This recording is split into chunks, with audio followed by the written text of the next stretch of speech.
سننا سنانا اپنی بارگاہ میں شرف قبولیت عطا فرمائے۔ عزیزان محترم، آج کا اس جمعۃ المبارک خطبے کا موضوع عشق صدیق اکبر رضی اللہ تعالی عنہ، حضرت ابو بکر صدیق آقا دو جہاں صلی اللہ علیہ وسلم سے عشق کیسے کیا، آپ کا عشق کا انداز، آپ کی حضور سے محبت کا انداز کیا تھا، آپ حضور سے کس درجے کی محبت فرماتے تھے، اور کملی والے آقا علیہ السلام مصطفیٰ کریم صلی اللہ علیہ وسلم حضرت سیدنا صدیق اکبر سے کس طرح پیار فرمایا کرتے تھے۔ مالک کائنات کہ کائنات کے اندر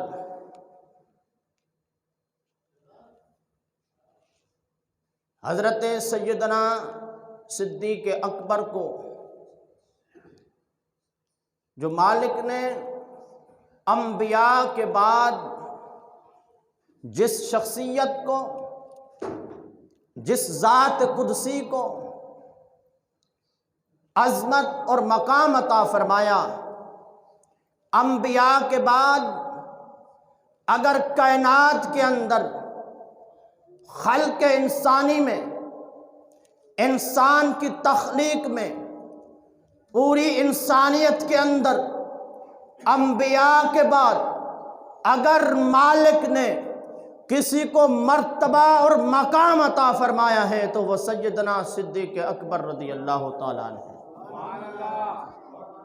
وجہ کیا ہے؟ وجہ ایک ہی ہے کہ انہوں نے اپنے آقا و مولا صلی اللہ علیہ وسلم سے اپنے جان مال سے بڑھ کر محبت کی ہے۔ دنیا کی ہر چیز سے بڑھ کر ابو بکر صدیق نے حضور سے محبت کی ہے۔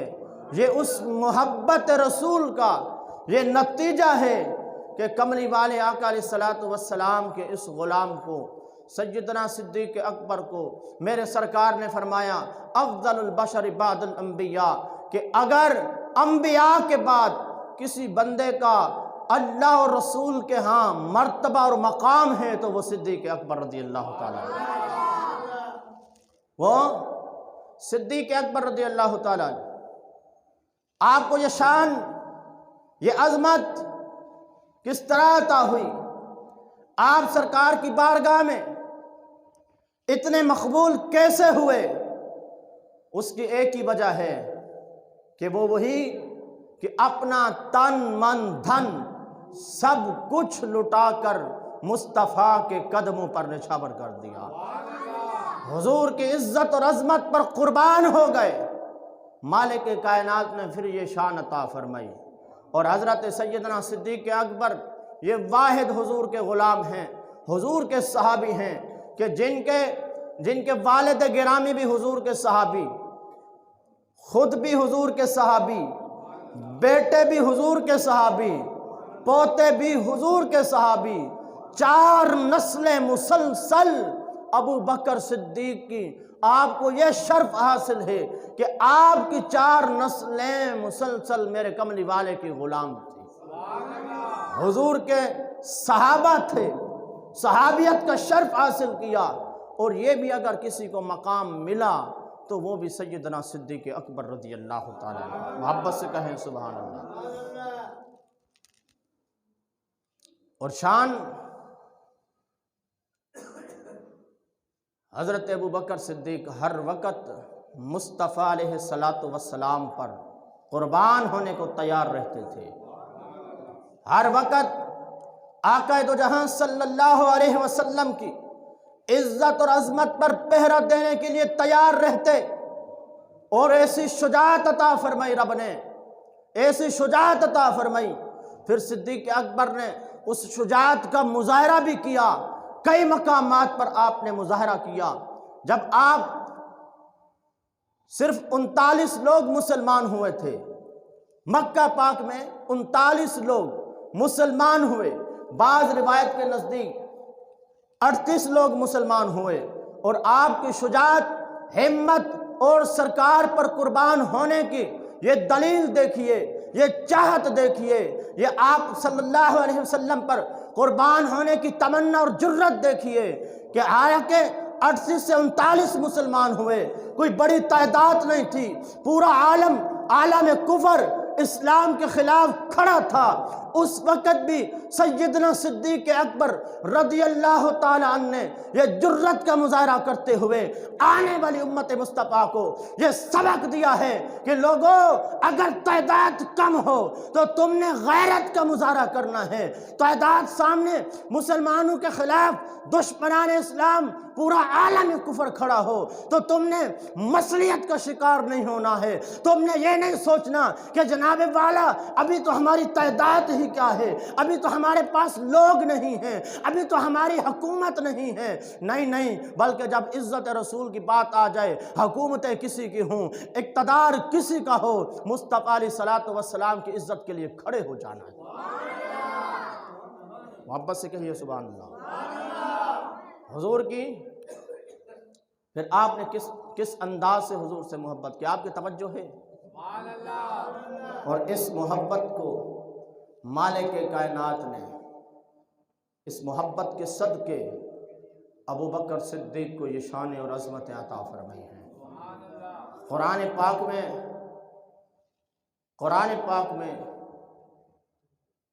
کسی اور حضور کے غلام کو قرآن نے صحابی نہیں کہا، یہ فقط ابو بکر کی عظمت ہے کہ قرآن میں بھی رب کائنات نے ابو بکر کو حضور کا صحابی کہا ہے۔